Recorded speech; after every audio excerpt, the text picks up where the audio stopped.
ఈ టేప్ ఏంటంటే మనకి 1 ఫీట్ మాత్రమే ఉంటుంది, అంటే లైక్ జస్ట్ 12 ఇంచెస్ మాత్రమే ఉంటుంది. సో 15 ఇంచెస్ లెంత్ ఉంటే 12+3 యాడ్ చేసుకొని తీసుకోవచ్చు.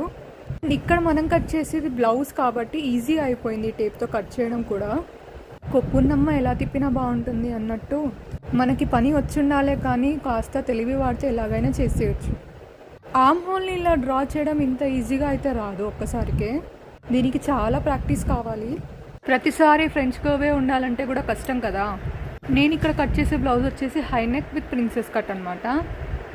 నాకు పర్సనల్లీ ఎక్కువగా మార్కింగ్స్ చేయడం నచ్చదు కాబట్టి నేను సీమ్ అలవెన్స్ ముందే ఇంక్లూడ్ చేసి మార్కింగ్ అనేది చేసుకుంటాను. దీనివల్ల టైం అనేది సేవ్ అవుతుంది అండ్ ఆల్సో పని కూడా త్వరగా అయిపోతుంది. అండ్ నేను ఇక్కడ ఫుల్ లెంత్ వచ్చేసి 16 తీసుకున్నాను. Neck width 2.5 and also shoulder 4.5 inches. Back cut చేయడం ఈజీనే, బట్ ఫ్రంట్లోనే ఉంటుంది చిన్న చిన్న లాజిక్స్ అన్నీ.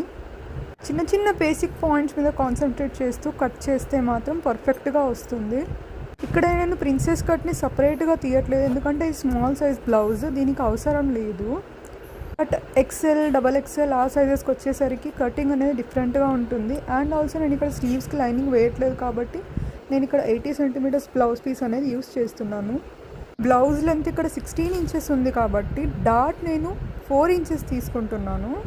నార్మల్గా 15 ఇంచెస్ అయితే 3 ఇంచెస్ సరిపోతుంది. అండ్ ఆర్మ్ హోల్ డాట్ వచ్చేసి 5 ఇంచెస్ లెంత్ వస్తుంది.